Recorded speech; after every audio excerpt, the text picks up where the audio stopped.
तो आपने तेज तर्रार अंदाज में खबरें देखी। अब वक्त है बड़ी खबरों के सटीक, सार्थक और संक्षिप्त विश्लेषण का। मैं हूं विवेक श्रीवास्तव। आपको बताऊंगा तुनिशा सुसाइड केस में इस वक्त की सबसे बड़ी ब्रेकिंग न्यूज क्या है। मैं हूं आपके साथ अपर्णा मौजूद। मैं आपको बताऊंगी सीरियल के सेट पर हुए सुसाइड के सस्पेंस में सीसीटीवी फुटेज से जुड़ी सनसनीखेज खबर। नमस्कार, आपके साथ मैं हूं शगुन शर्मा। मैं आपको बताऊंगी कि सुसाइड से पहले तुनिशा और श्रीजान के बीच आखिर क्या हुआ था। इसको लेकर पुलिस को बड़ा अपडेट मिला है, वो अपडेट आपको बताएंगे। नमस्कार, मेरा नाम है मनीष शर्मा। मैं आपको बताऊंगा तुनिशा की मां ने क्यों कहा श्रीजान उनकी बेटी को जबरदस्ती इस्लामी तौर तरीके से खा रहा था। नमस्कार, आपके साथ न्यूज एंड व्यूज में मैं हूं आदर्श झा। मैं आपको बताऊंगा उस मर्डर के बारे में जिसने राजधानी में सनसनी फैला दी। तो बिना वक्त गवाए बुलेटिन की शुरुआत बड़ी खबर के साथ। तुनिशा आत्महत्या केस में एक बड़ा खुलासा हुआ है। पुलिस की रिमार्क कॉपी के मुताबिक बड़ी खबर जानिए। श्रीजान खान ने एक टीवी शो के सेट पर तुनिशा को थप्पड़ मारा था। आरोप है कि श्रीजान खान तुनिशा को उर्दू भी पढ़ा रहा था। श्रीजान चाहता था कि तुनिशा हिजाब पहने। इन आरोपों के बीच जांच टीम आज पालघर के वसई कोर्ट में श्रीजान को पेश करेगी। आज श्रीजान के पुलिस रिमांड खत्म हो रही है। मजिस्ट्रेट अदालत ने शुक्रवार को श्रीजान की रिमांड एक दिन के लिए बढ़ा दी थी। वजह तुनिशा के परिवार द्वारा श्रीजान पर लगाए गए नए आरोप थे।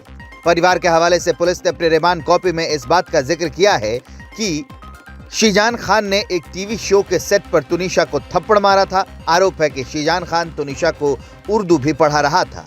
श्रीजान चाहता था कि तुनिशा हिजाब पहने। एक दिन की पुलिस कस्टडी और बढ़ा दी गई है श्रीजान खान की। क्या कुछ दलीलें दी गई अंदर जिसके बाद एक दिन की कस्टडी बढ़ाई गई है? उनके मां ने 11 बजे एक प्रेस कॉन्फ्रेंस लिया था, जिस वजह से एक दिन का पीसी एक्सटेंड हुआ है। ये एलिगेशन को इन्वेस्टिगेट करने के लिए कि क्या श्रीजान ने थप्पड़ मारा था। जांच टीम ने आज तुनिशा के दोस्त कंवर ढिल्लन से भी करीब 3 घंटे तक पूछताछ की। तुनिशा और कंवर ढिल्लन कई टीवी सीरियल में एक साथ काम कर चुके हैं। एक टीवी इंटरव्यू के दौरान तुनिशा ने बताया था कि उसने अपने डिप्रेशन की बात सबसे पहले ढिल्लन को ही बताई थी। ढिल्लन को मिलकर पुलिस ने तुनिशा और श्रीजान से जुड़े अब तक 26 लोगों के बयान दर्ज किए। तुनिशा आत्महत्या केस में पुलिस के हाथ एक अहम सीसीटीवी फुटेज लगी है। इस तस्वीर के आधार पर बहुत बड़ा खुलासा हुआ है। सीरियल का सेट, सुसाइड और सस्पेंस। तुनिशा आत्महत्या का केस भी किसी क्राइम सीरियल की तरह कई पहलुओं के साथ आपस में गुथा हुआ है, लेकिन अब इसकी परतें धीरे धीरे खुलने लगी हैं। पुलिस जांच में सामने आया है कि आत्महत्या से ठीक पहले तुनिशा और श्रीजान के बीच किसी बात को लेकर बहस हुई थी, जिसकी सीसीटीवी तस्वीरें पुलिस को मिल गई हैं। लेकिन ये बहस किस बात को लेकर हुई थी, श्रीजान इसका सही जवाब जांच टीम को नहीं दे रहा। पुलिस जांच में एक अहम बात यह भी सामने आई है कि तुनिशा श्रीजान को भुला नहीं पा रही थी। सेट पर साथ काम करने की वजह से तुनिशा परेशान थी। ब्रेकअप होने के बाद भी तुनिशा रोजाना श्रीजान से चैट करती थी। आरोपी इस दौरान मृतक की चिंता करने के भाव से बात कर रहा था, जिसके कारण मृतक को आरोपी को भूलना मुश्किल हो रहा था। आत्महत्या केस में भी कई पहलू हैं जिसकी जांच पूरी नहीं हुई है। मुमकिन है कि इसी आधार पर आज जांच टीम फिर से श्रीजान के रिमांड बढ़ाने की मांग करे।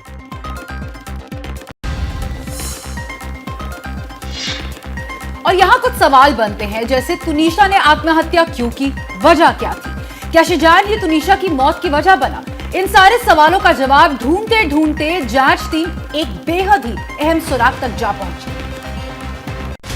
तुनिशा ने सुसाइड किया या तुनिशा की मौत कोई साजिश है? इन दो सवालों के बीच के अंतर को समझने के लिए जब जांच टीम ने सीरियल के सेट की सीसीटीवी तस्वीरों को अपने कब्जे में लेकर पड़ताल शुरू की, तो तस्वीरों ने काफी कुछ खुद ब खुद बयां कर दिया। जांच में पता चला है कि आत्महत्या से पहले तुनिशा श्रीजान के साथ ही उसके मेकअप रूम में थी। फिर श्रीजान शूट के लिए चला गया। तुनिशा आरोपी के पीछे पीछे गेट तक गई।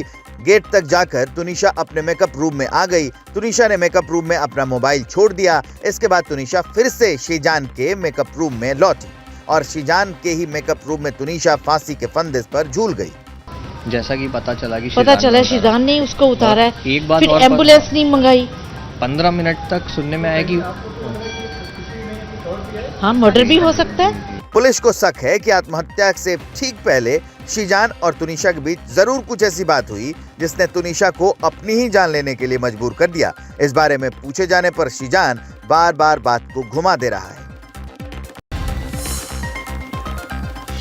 शुक्रवार को तुनिशा की मां वनिता शर्मा ने प्रेस कॉन्फ्रेंस की। इस दौरान उन्होंने शीजान और उसके परिवार के लोगों पर गंभीर आरोप लगाए। महंगे महंगे गिफ्ट्स मंगवाता था वो, और मुस्लिम अपना धर्म अपनाने की उसको करता था। तुनिशा की मां ने एक नहीं दो नहीं शीजान और उसके परिवार पर कई संगीन आरोप लगाए। वनिता शर्मा की मां ने तो महंगे गिफ्ट्स के लिए शीजान तुनिशा को परेशान तो करता ही था, नशे का भी आदी था। वो इतनी सेंसिटिव थी, भोली थी, छोटी उम्र थी उसकी। उन्होंने तुनिशा को यूज बहुत किया है। मर्डर भी हो सकता है। वनिता शर्मा पहले दिन से कह रही हैं कि उनकी बेटी ने आत्महत्या नहीं की बल्कि उसका मर्डर हुआ है और वो अब भी अपने आरोप पर कायम है। इसके अलावा शीजान की मां पर भी उन्होंने गंभीर आरोप लगाए हैं। उसी वो दरगाह पे भी लेके गई इसको। डॉगी रखना मेरे को घर में पसंद नहीं थी, उसकी माँ ने डॉगी रखवाया घर पे। तुनिशा ने 25 दिसंबर को सुसाइड किया था। तब से हर दिन इस मामले में नई नई बातें सामने आ रही हैं। पूरे मामले पर शीजान के परिवार ने चुप्पी साधी थी, लेकिन हो सकता है आज परिवार प्रेस कॉन्फ्रेंस करके अपना पक्ष रखे। न्यूज एंड व्यूज में अब खबर दिल्ली से। दिल्ली में एक जिम मालिक को उसके ऑफिस में ही घुसकर गोली मार दी गई। हत्या के बाद से पूरे इलाके में हड़कंप है। पुलिस की जांच जारी। दिल्ली में एक जिम मालिक के मर्डर से सनसनी फैल गई। कल शाम 7:30 के आसपास प्रीत विहार इलाके में बदमाशों ने जिम के मालिक के ऑफिस में घुसकर उस पर फायरिंग की। जिम मालिक की मौके पर ही मौत हो गई। पूर्वी दिल्ली प्रीत विहार इलाके में महेंद्र अग्रवाल इसी एनर्जी जिम एंड स्पा के मालिक थे। जिम के ऊपर की मंजिल पर महेंद्र का ऑफिस था। शाम करीब 7:30 बजे बदमाशों ने ऑफिस में घुसकर उन पर कम से कम 3 राउंड फायर किए। पुलिस जो है वो पूरे मामले की जांच कर रही है। पुलिस के मुताबिक तकरीबन 7 बजे के आसपास, 7:30 बजे के आसपास जो जिम कारोबारी अपने ऑफिस में बैठा हुआ था, जिसके बाद बदमाश उन पर पहुंचते हैं और गोलियां बरसा देते हैं। जिसके बाद पुलिस मौके पर पहुंचती है और जांच उसके बाद पुलिस ने अपनी शुरू कर दी है। फिलहाल की जानकारी के मुताबिक जो जिम मालिक है उसकी पहचान महेंद्र अग्रवाल के तौर पर हुई है। पूरा मामला अभी जांच में है। अभी तो इतना ही पता चला है कि ये महेंद्र नाम का व्यक्ति है, ये जिम चलाते हैं और उनके ऑफिस में आके गोली चला के इनको मार दिया गया है। कोरोना पर दुनिया भर में हो रही किरकिरी के बीच चीन ने अपने विदेश मंत्री को बदल दिया है। अब किन गैंग होंगे चीन के नए विदेश मंत्री? किन गैंग विदेश मंत्री वांग यी की जगह लेंगे? किन गैंग मौजूदा वक्त में अमेरिका में चीनी राजदूत के तौर पर सेवा दे रहे हैं? चीनी कम्युनिस्ट पार्टी के शीर्ष नीति निकाय राजनीतिक ब्यूरो ने किन की पदोन्नति को मंजूरी दे दी है। अभी ये साफ नहीं है कि 56 साल के किन तत्काल पद संभालेंगे या नहीं। वहीं 69 साल के वांग को सीपीसी के उच्चाधिकार प्राप्त राजनीतिक ब्यूरो में पदोन्नत किया गया है, जिससे वो देश के शीर्ष राजनयिकों में से एक बन गए हैं। किन पहले विदेश मंत्रालय के प्रवक्ता थे और बाद में उप मंत्री के पद तक पहुंचे। पिछले 10 सालों में शी के साथ करीब से जुड़े हुए हैं और शी के बेहद अहम विदेशी दौरे में उनके साथ जाते रहे हैं। खबर ये भी है कि अगले साल 5 मार्च से होने वाले जिनपिंग के संसद सत्र के दौरान राष्ट्रपति शी जिनपिंग को छोड़कर सभी शीर्ष अधिकारियों और मंत्रियों को बदलने की पूरी तैयारी है और किन गैंग की नियुक्ति भी उसी राजनीति के तहत की गई है।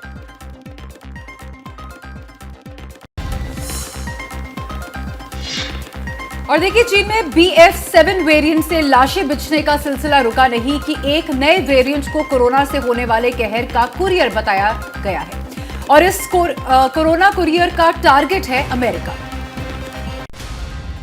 नामी वायरोलॉजिस्ट एरिक डिंग ने सिलसिलेवार ट्वीट करके दावा किया है कि अमेरिका में कोरोना का नया वेरिएंट XBB15 तबाही की नई वजह बन सकता है। US centre for disease control and prevention के डेटा में भी ये बात सामने आई है कि अमेरिका में कोरोना के नए संक्रमण के 40% से ज्यादा ओमिक्रॉन XBB15 वेरिएंट के मामले हैं। इस वेरिएंट की वजह से अमेरिका के अस्पतालों में फिर से मरीजों की भीड़ आने लगी है। अमेरिकी वायरोलॉजिस्ट एरिक डिंग ने कई आंकड़े शेयर किए और दावा किया कि क्रिसमस के बाद XBB15 पुराने BQ1 वेरिएंट से 120% तेजी से फैल रहा है।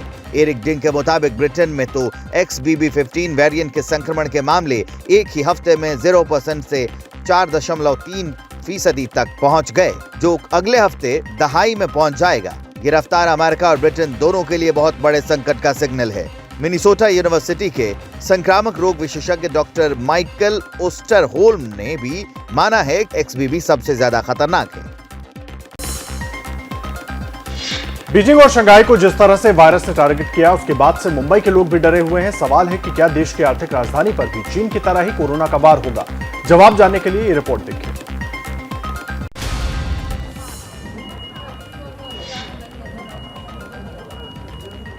चीन में कोरोना के सबसे सॉलिड अटैक से खतरा भारत पर भी है। लिहाजा नागरिक उड्डयन मंत्रालय ने एक बड़ा फैसला लिया है, जो कल 1 जनवरी से लागू होगा। चीन, Singapore, Hong Kong, south Korea, Thailand और जापान से आने वाले यात्रियों के लिए अब RT-PCR की नेगेटिव रिपोर्ट जरूरी कर दी गई है। RT-PCR की नेगेटिव रिपोर्ट यात्रा से 72 घंटे पहले की होनी चाहिए। उधर जिस तरह से चीन के औद्योगिक शहरों में कोरोना ब्लास्ट हुआ, उससे डर मुंबई वालों को भी है। मुंबई शहर में बूस्टर डोज लेने वालों की संख्या केवल 15% है। तो क्या मुंबई वायरस के ढेर पर है? ये जानने के लिए हमने कोरोना एक्सपर्ट से बात की। हमारे देश में क्या हुआ है कि 90% लोगों को एक न एक बार कोविड हुआ है और 10% लोग एक तो झूठ बोल रहे हैं या उनको पता नहीं है, और 75% लोगों ने हमने वैक्सीन लिया है, 28% लोगों ने तीसरा डोज लिया है। तो ऐसे हालात में हमारे पास इतनी अच्छी हाइब्रिड इम्यूनिटी है कि फिलहाल का जो वेरिएंट चल रहा है वो आने का संभावना बिल्कुल नहीं है। कल टीम इंडिया के wicket keeper batsman Rishabh Pant एक सड़क हादसे में बाल बाल बच गए। बेहद ही व्यस्त शेड्यूल में पीएम मोदी ने पंत का हाल जानने के लिए उनकी मां से बातचीत की। अब कैसी है ऋषभ पंत की तबीयत, कैसे हैं हालात, इस रिपोर्ट में। अगर ऋषभ पंत ये सलाह मान लेते तो आज घर सुरक्षित पहुंच गए होते। नए साल के आगाज से कुछ घंटे पहले क्रिकेटर ऋषभ पंत की इन तस्वीरों ने क्रिकेट फैंस के चेहरे पर मायूसी ला दी। शुक्रवार सुबह सुबह खबर आई कि पंत की कार का एक्सीडेंट हो गया है और उनको गंभीर चोट आई है। ऋषभ पंत कुछ घंटे पहले ही दुबई से भारत लौटे थे और अपनी मां को सरप्राइज देने के लिए दिल्ली से रुड़की जा रहे थे। पुलिस के मुताबिक पंत की गाड़ी की रफ्तार कुछ तेज थी और इस दौरान उनकी झपकी लग गई। यह हादसा रुड़की के नारसन बॉर्डर के पास हम्मदपुर झाल में हुआ। एक्सीडेंट के बाद पंत की कार में आग लग गई और वो शीशा तोड़कर बाहर निकले। पंत की कार की हालत देखकर अंदाजा लगाया जा सकता है कि हादसा कितना बड़ा था और उनकी जान बाल बाल बची। प्राथमिक जो जानकारी मिली है उस वजह पता चला है कि झपकी लगने के कारण जो मॉर्निंग में रहता है, इस कारण से जो है गाड़ी अनियंत्रित होकर लड़ गई थी। बाकी अन्य पहलुओं के लिए भी हम इसमें हमारी टीम जो है CCTV फुटेज अन्य चीजों की जांच कर रही है। हरियाणा रोडवेज के बस ड्राइवर और कंडक्टर की वजह से ऋषभ पंत की जान बची, जिन्होंने अस्पताल तक पहुंचाने में उनकी मदद की। दक्षिण के जिस राज्य में बीजेपी ने सबसे पहले सत्ता में सेंध लगाई वो है कर्नाटक। 2023 में कर्नाटक में होने वाले विधानसभा चुनाव में प्रचार का आगाज बीजेपी ने कर दिया है और इस बार मोर्चा संभाला है अमित शाह ने। साल 2023 में कर्नाटक में विधानसभा चुनाव होने हैं और अपने 2 दिन के कर्नाटक दौरे से गृह मंत्री अमित शाह ने चुनावी बिगुल फूंक दिया है। 1 जनवरी 2024 का रिजर्वेशन अयोध्या का करा लीजिए। अयोध्या में भव्य राम मंदिर महापौर बनकर तैयार। कल अमित शाह कर्नाटक के मांड्या में थे। ये रीजन जेडीएस का गढ़ है और यहाँ बीजेपी कमजोर मानी जाती है। जहाँ जीत मुश्किल है, वहीं से अमित शाह ने मोर्चा संभाला। बहुत हो गया, बहुत हो गया। JDS Congress, Congress JDS. इस बार मांड्या में, मैसूर में पूर्ण बहुमत से भारतीय जनता पार्टी को जिताना। कांग्रेस और जेडीएस दोनों परिवारवादी पार्टियां हैं, भ्रष्टाचारी पार्टियां हैं। आज अमित शाह बंगलुरु में रहेंगे। दोपहर 11 बजे सेंट्रल इंटेलिजेंस ट्रेनिंग इंस्टीट्यूट की आधारशिला रखेंगे और फिर आईटीबीपी के रेजिडेंशियल और नॉन रेजिडेंशियल कॉम्प्लेक्स का उद्घाटन भी करेंगे। और अब वो खबर आपको बताते हैं जो वायरल हो रही है। आपको बताते हैं कहां गुस्साए गेंडे ने दौड़ा कर किया टूरिस्ट का पीछा और क्यों सूरत के चिड़ियाघर में आजकल जानवर ज्यादा ही आराम फरमा रहे हैं। देखिए। गाड़ी की रफ्तार और बढ़ गई जब पता चला कि गैंडे को गुस्सा आ गया है। तस्वीरें असम के मानस नेशनल पार्क की है। जहां एक गैंडा टूरिस्ट व्हीकल का दौड़कर पीछा करने लगता है। गाड़ी पर सवार टूरिस्ट ने अपने मोबाइल से इस दौड़ को कैप्चर कर लिया। देखिए किस तरह से भारी भरकम जानवर गाड़ी का पीछा कर रहा है। अब मानस नेशनल पार्क से आपको ले चलते हैं गुजरात के सूरत, जहां के चिड़ियाघर में आजकल जानवर कुछ ज्यादा ही आराम फरमा रहे हैं और वजह है हीटर। कल तक कड़ाके की ठंड में ठिठुर रहे जानवर अब हीटिंग सिस्टम की वजह से काफी सुकून में। अब इन्हें ठंड का कोई डर नहीं। पिंजरों के पास हीटर को जलाकर रख दिया गया है, जिसकी गर्मी से पक्षी और जानवरों दोनों को बड़ी राहत मिल रही है। के लायन, टाइगर, बियर है, उनको ज़्यादा एक्सट्रीम कोल्ड से कोई एडवर्स इफेक्ट नहीं है, इसलिए हम लोग नाइट आवर्स में वहाँ पे वो हीटर लगाते हैं, रूम हीटर। अपन यार्ड में उनका वो लकड़े जला के थोड़ा प्रोवाइड करते हैं उसका वार्म वेदर। ब्रेक के बाद आपका स्वागत है। भारत जोड़ो यात्रा के जरिए राहुल गांधी सुर्खियों में। भले ही राहुल गांधी अपनी यात्रा को गैर राजनीतिक मानते हों, लेकिन कांग्रेस को लगता है कि इस यात्रा के जरिए राहुल 2024 में पीएम पद का चेहरा होंगे। क्या विपक्ष होगा राहुल पर तैयार? क्या पीएम पद के चेहरे होंगे राहुल इस बार? गांधी परिवार के खास और वरिष्ठ नेता कमलनाथ को तो ऐसा ही लगता है। कमलनाथ ने पीटीआई को दिए इंटरव्यू में कहा, राहुल सत्ता की नहीं जनता की राजनीति करते हैं। जो जनता की राजनीति करते हैं उनको जनता खुद सिंहासन पर बैठाती है। जहां तक 2024 के चुनाव का सवाल है तो राहुल विपक्ष का ही नहीं बल्कि पीएम पद का भी चेहरा होंगे। विपक्षी नेताओं से जब इस बारे में पूछा गया तो वो संख्या बल को आधार मान रहे हैं और चेहरे पर खुलकर अभी कुछ नहीं बोलना चाहते। देखिए 2024 में क्या हालात रहते हैं ये तो उस पर डिपेंड करता है। जिसके एमपी ज्यादा होंगे वही ये तय करेंगे कि प्रधानमंत्री पद का दावेदार कौन हो। साफ है विपक्षी दल एक चेहरे के साथ चलने को तैयार नहीं और ये ही वजह है कि बीजेपी भी एक अनार 100 बीमार वाली कहावत कह कहकर कमलनाथ की बात को खारिज कर रही है। यहाँ तो हर राज्य में एक उम्मीदवार बैठे तो एक अनार है और 100 बीमार है। कांग्रेस का दावा है कि करीब 4 महीने से चल रही राहुल गांधी की भारत जोड़ो यात्रा से राहुल गांधी की लोकप्रियता कई गुना बढ़ चुकी है, लेकिन इसके बावजूद कांग्रेस की अपनी माली हालत में कोई सुधार नहीं हुआ है। कांग्रेस के कोषाध्यक्ष पवन बंसल ने पार्टी के कोष का हवाला देते हुए अपने नेताओं को चिट्ठी जारी की है, जिसमें कहा गया है कि वो हवाई यात्रा करने के बजाय ट्रेन से सफर करने को तवज्जो दें। अपनी कमजोर माली हालत को देखते हुए अब कांग्रेस कॉस्ट कटिंग पर उतर आई है। कांग्रेस के अंदरूनी आदेश में कहा गया है कि पार्टी पदाधिकारियों को 1400 किलोमीटर तक की यात्रा के लिए हवाई टिकट नहीं दिया जाएगा। इस कॉस्ट कटिंग की वजह है 8 साल से केंद्र की सत्ता से बाहर होना और राज्यों में सिकुड़ना। तमाम जो फंड्स आते हैं किसी भी एक राजनीतिक दल को, उसमें बीजेपी ने एक तरह से दूसरे दलों पर नकेल डाली हुई है।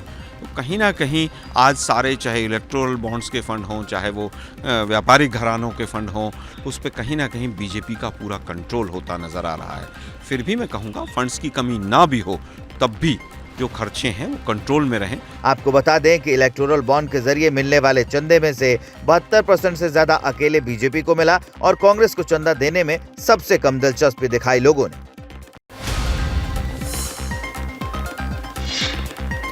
और मां को मुखाग्नि देने के कुछ ही देर बाद प्रधानमंत्री नरेंद्र मोदी काम पर लौटे और पूर्व निर्धारित कार्यक्रमों में वर्चुअली शामिल हुए। शोक के बीच ही पूरे देश ने कर्तव्य पथ पर एक बेटे को देखा।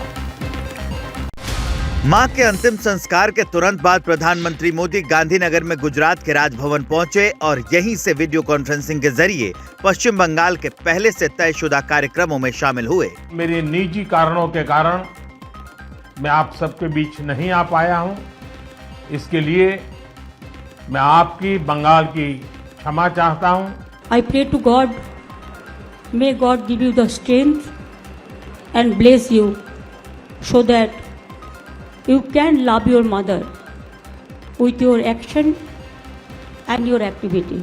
इस तरह प्रधानमंत्री नरेंद्र मोदी बेटे का कर्ज उतारने के बाद प्रधानमंत्री का फर्ज निभाने में जुट गए। मोदी ऐसा पहले भी कर चुके हैं। उनके पिता का देहांत हो गया है तो वो वडनगर गए हैं, तो हमने सोचा कि आज तो नहीं आ पाएंगे, लेकिन दोपहर के समय नरेंद्र भाई तो आ गए, तो बोले हाँ अंत्येष्टि का कार्यक्रम पूरा हो गया, इसलिए मैं तो आ गया हूँ।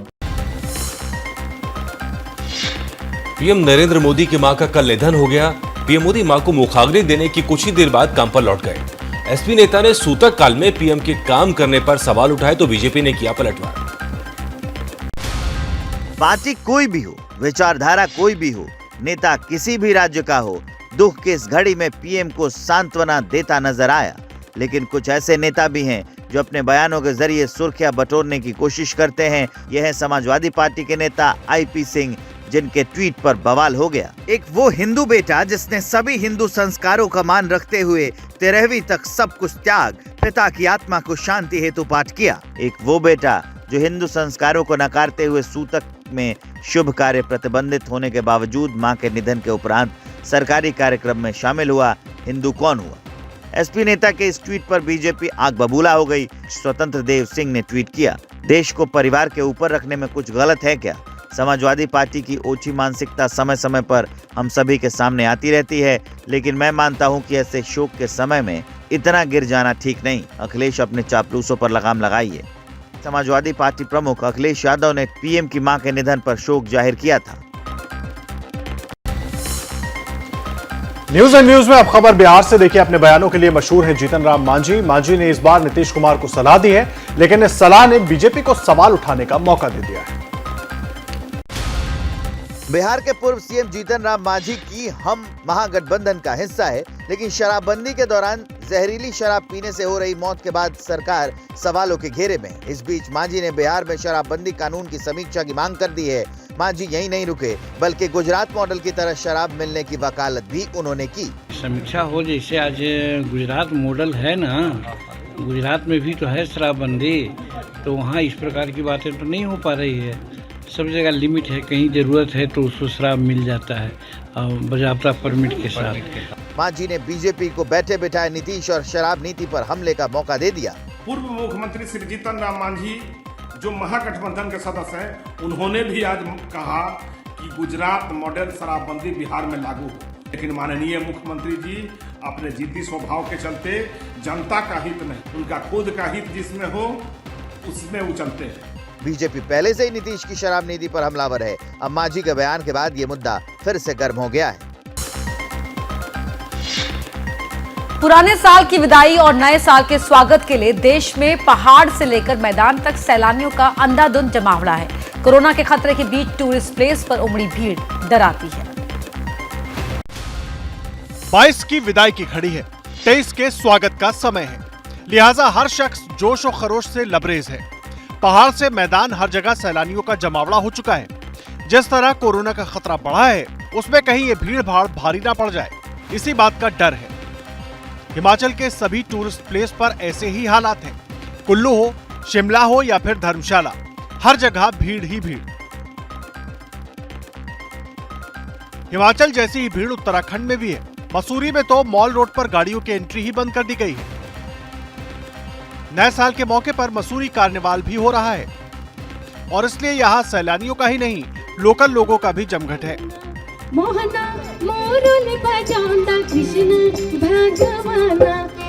मैदानी इलाकों में भी हालात जुदा नहीं है। ये तस्वीरें जैसलमेर की हैं, जहां एक हफ्ते के दौरान टूरिस्ट की संख्या में कई गुना की बढ़ोतरी हुई है। बड़ी संख्या में विदेशी सैलानी भी राजस्थान पहुंच रहे हैं और ऐसा ही माहौल गोवा का भी है।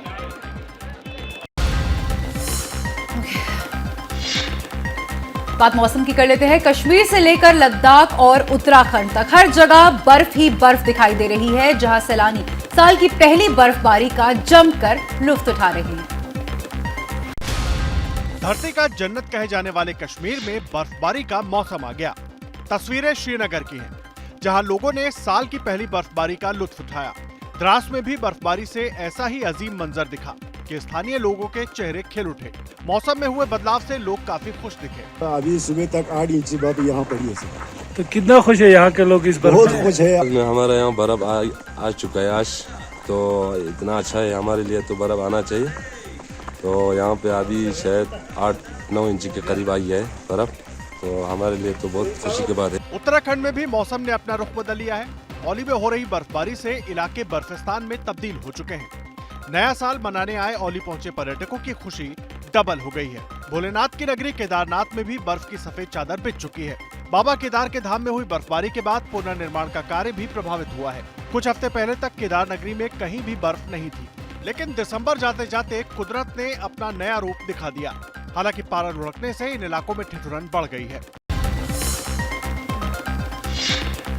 भारत में जहां साल की पहली बर्फबारी से सैलानियों में खुशी की लहर है, वहीं अमेरिका में बर्फ का तूफान कहर बरपा रहा है। तस्वीरें अमेरिका के बुफेलो की हैं। बर्फ इतनी ज्यादा है कि गाड़ी और सड़क दोनों पूरी तरह से बर्फ से ढक गए हैं। पुलिस बर्फ की मोटी चादरों में फंसी गाड़ियों को निकालने में लोकल एडमिनिस्ट्रेशन और पुलिस के पसीने छूट गए। बीते 10 दिन से न्यूयॉर्क में जिंदगी की रफ्तार जमकर रह गई है। खतरनाक बर्फीले तूफान ने लोगों को घरों में कैद कर दिया है। कई घरों में बिजली भी नहीं है। जानकारी के मुताबिक बर्फीले तूफान में अब तक 30 लोगों की जान जा चुकी है।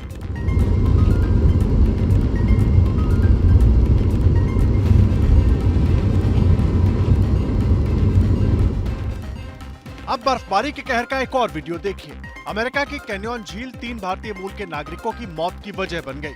क्रिसमस पार्टी के बाद बाहर घूमने आए कुछ भारतीय मूल के लोग झील पर जमी बर्फ के साथ तस्वीर ले रहे थे, लेकिन अचानक बर्फ खिसकी और 3 लोग झील में डूब गए। सूचना मिलते ही रेस्क्यू टीम घटनास्थल पर पहुंची, लेकिन तब तक एक महिला की मौत हो चुकी थी। 2 शव अगले दिन निकाले गए।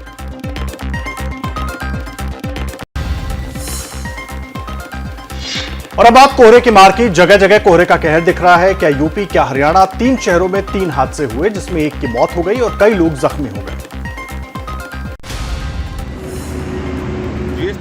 फरीदाबाद, अनंतनाग, औरैया, कहीं रफ्तार, कहीं लापरवाही तो कहीं मौसम।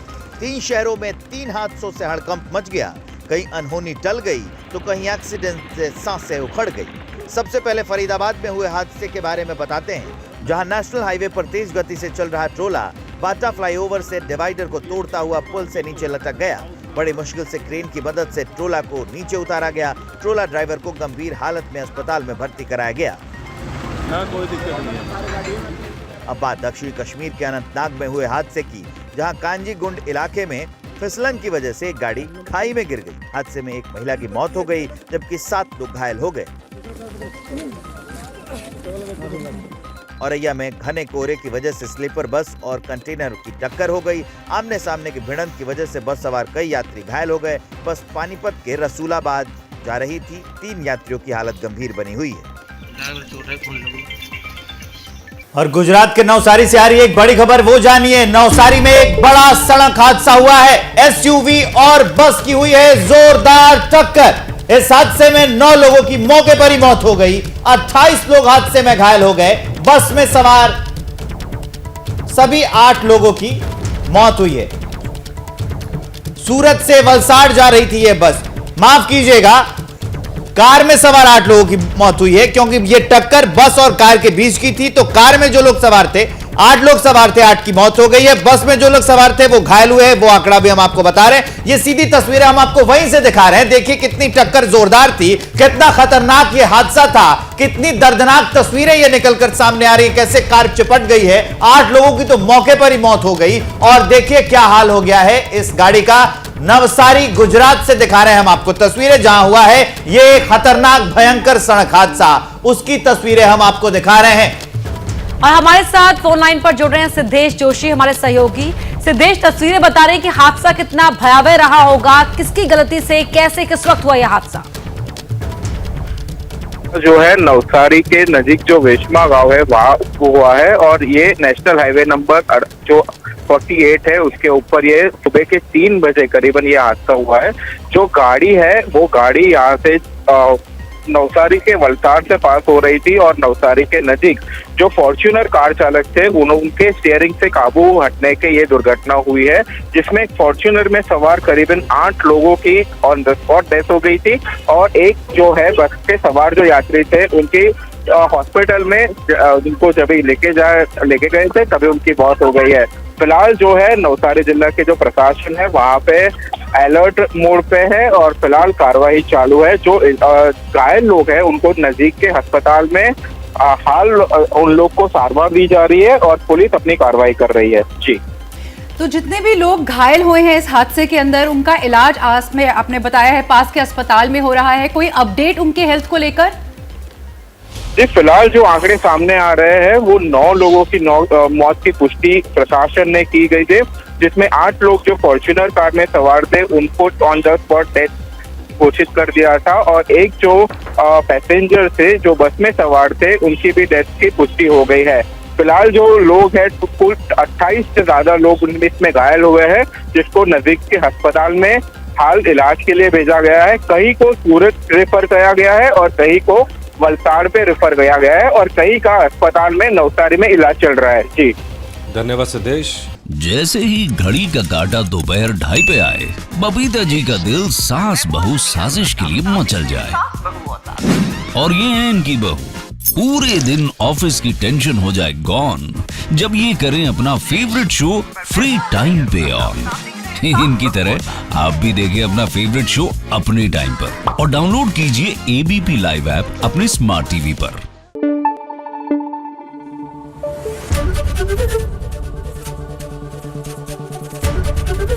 एबीपी न्यूज आपको रखे आगे।